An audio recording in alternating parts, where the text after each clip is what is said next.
Welcome to Laverkin Overlook in Utah. We spent 9 days here boondocking. As you saw, we had a little bit of trouble in the first spot. Wasn't that great. Self-service said we had 2 bars, but when we actually went to use it, it wouldn't do anything. As you all know, Nicole is still working, so we decided to move. We actually had 5G out at the road, and so we were able to get full service very close. We got an awesome spot. I had a great time for 9 days. So stay tuned for this fascinating, awesome video.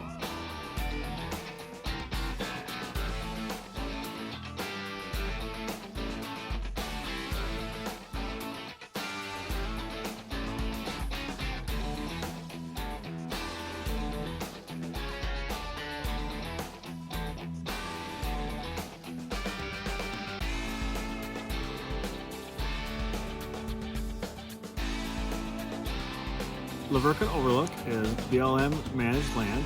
There are numerous pull-offs where you can park your camper, camper van, tent, etc. There are fire pits made all over the place out of rock scavenged from the area. So that was pretty cool to have a fire. It is in the desert, which is kind of strange. So you're not going to find any firewood. You're probably going to have to buy it all, which is what we did. But it was very cool to have a fire with all the views that we had, as you see from our videos. There's some pretty amazing views to be had at Laverkin Overlook. It's a very large area, room for, I would say, 100 RVs, maybe more.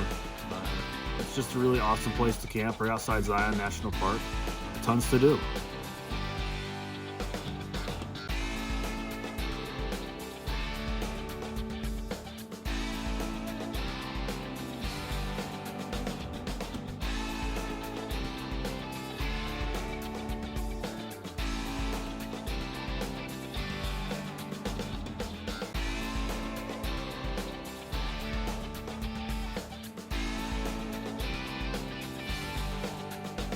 So while we're boondocking, we tried to select a site that is further away from people because we do run our generator a decent amount.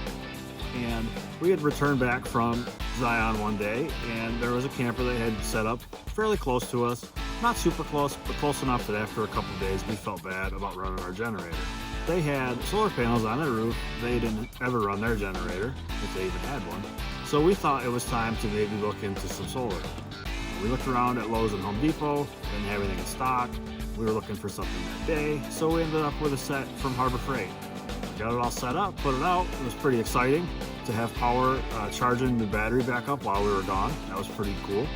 But we're not sure if they're the ones for us. We don't know if it's enough strength, and they're very heavy, and they take up a lot of space. So it might not be the best option, but it's the first one we tried. We'll let you know how it goes later.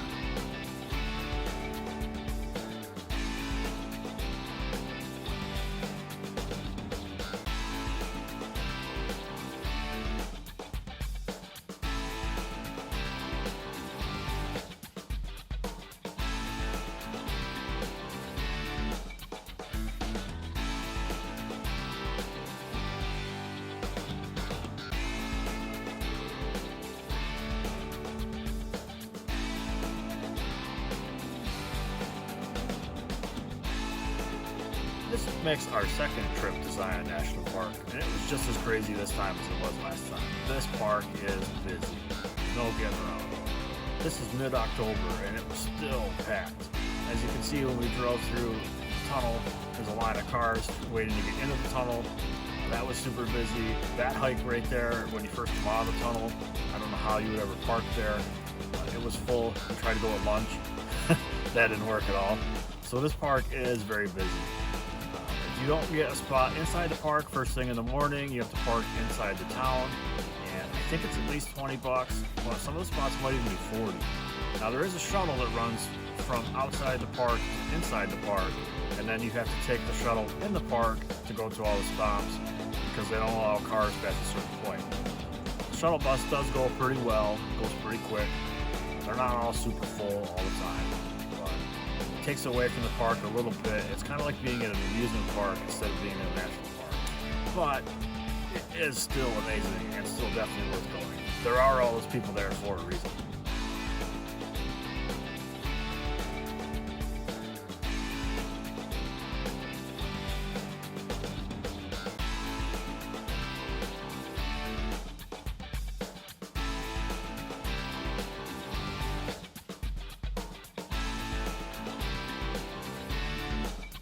On this second trip to Zion, we were able to hike the Narrows. If you know anything about Zion National Park, you've heard of the Narrows. First time I went, I was so disappointed because I kept watching the river for months to see if it would be low enough so that you could hike the Narrows. And it was not anywhere near close. And when we got there that first time, I saw why, because if you waded into that river, you would die very quickly. This time, the river was probably perfect. Mid-October, maybe a little bit cold, but for us, native to Michigan, it worked out just fine for us. We had previously hiked the hike to Warsaw Falls in our New York video, so we were a little bit accustomed to wading through a river, and we weren't too worried about anything really as far as cold and waterproofness. A lot of people rent clothing, which is really expensive. We ran into some people and they said it was about $60 a piece to rent gear. We just wore our normal gear and dressed warm enough, and we didn't mind getting wet. It actually was really, really fun, even getting soaked the whole way. And this hike is amazing. I don't know what else compares to it. It's just something you have to do if you go there. Even if you only go 100 yards in the river, it's well worth going.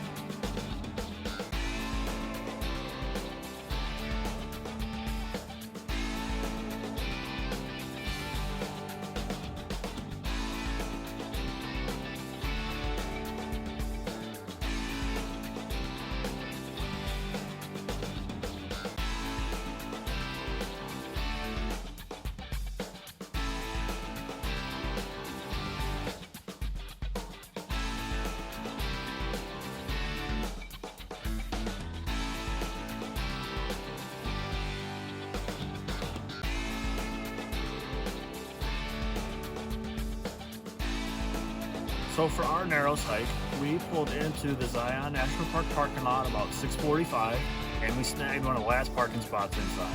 The shuttle starts running at 7, and we thought we would be one of the first people in line for the shuttle. I think we took about the 5th bus because there were that many people already waiting in line before 7 a.m. So about half of the bus got off at Angel's Landing, and maybe someday in the future that'll be a hike for us. But the other half pretty much goes to the river to hike in the Narrows. As for the river itself, it is a pretty rocky bottom and it's pretty slippery. Lots of the rental gear that people had, they only had the one pole, and we took both of our hiking poles, and many people commented to us and said, wow, 2 poles is definitely the way to go. I slipped numerous times. It's slippery. You're in a river and you're walking on rocks. There's lots of algae, but it's not anything crazy. We even saw some people barefoot and in shorts and all kinds of weird stuff. I definitely recommend some kind of water shoes, hiking boots, something like that that you can handle walking in the water. As far as depth, I don't believe anything got above my waist. There were a few spots that got pretty deep that some crazy people decided they wanted to swim through, but you can go around all of them. And the hike itself, you're not walking through the river the whole time. There is lots of shorelines that you can take on and get out of the river if you choose to. I'm not really sure how far up the river we hiked. There aren't a lot of markers, so I believe you could only go about 2.5 miles is what they say until they turn you around if you don't have a permit. We didn't go that far, but I would say we went a good 1.5 miles just from what other people had said and some of the things we saw.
Since this time we're visiting Zion and we don't have a set timetable of when we have to leave, we wanted to take advantage of all the things that the area has to offer, including Kolob Canyons.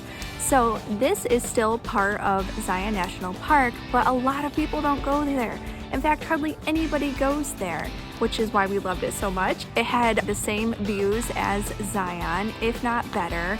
It's a 5-mile scenic drive. It's roughly 40 miles from the main entrance of Zion. The hikes that they have there are pretty much overnight required or day hiking.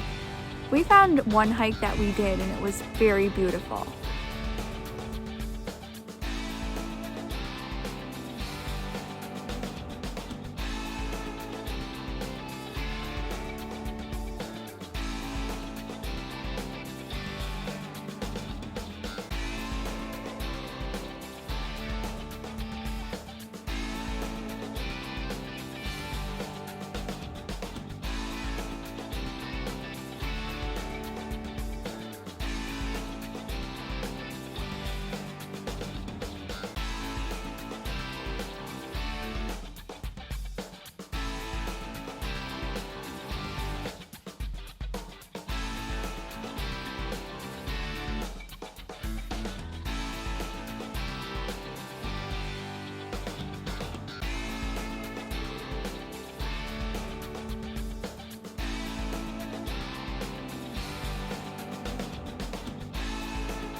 Snow Canyon was on my list of places to visit the first time that we came, but we ran out of time. This time, we don't have that problem, so we went. It's a state park, and there are tons of things to do there. You can hike, you can bike, you can rock climb, you can even ride your horse. You can camp. They have petrified sand dunes that you can climb on.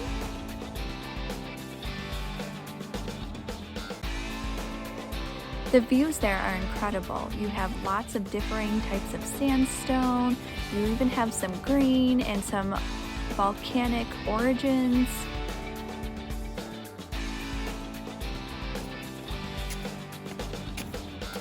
Smile for YouTube.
One of the last things that we did during our stay in Utah was visit Pioneer Park. It's a public park located in St. George, and it's basically a giant playground, not just for kids, but for adults too. It's full of red sandstone, and you can crawl in and climb over all sorts of things there, and it was so much fun.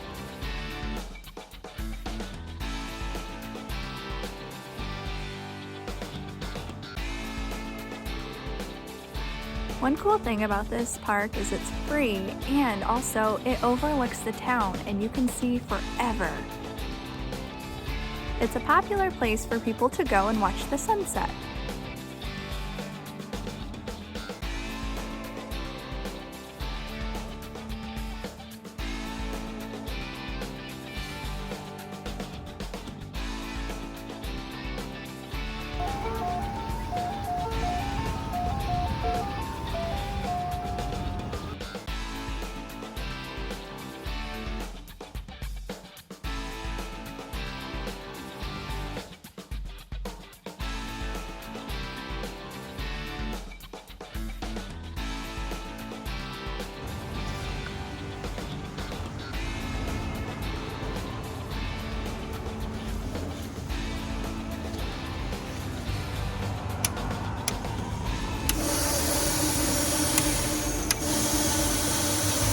Washing the camper.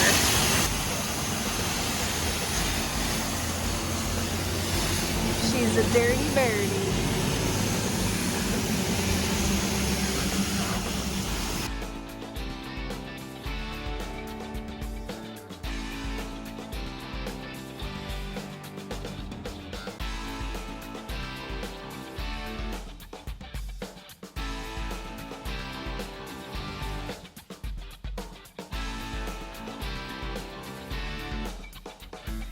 We had a really great time this trip. We tried new things like the solar panels. We're testing out our gray and black tanks. Kyle is getting very good at finding water for us. And this was the longest time we had boondock someplace. It was pretty cool to be out 9 days. We also are really liking the drone so far. That's added an awesome element. We've taken lots of drone footage with it. So that's been pretty cool. I hope you enjoyed this video, and The next one I think is even better at an awesome place somewhere in Arizona.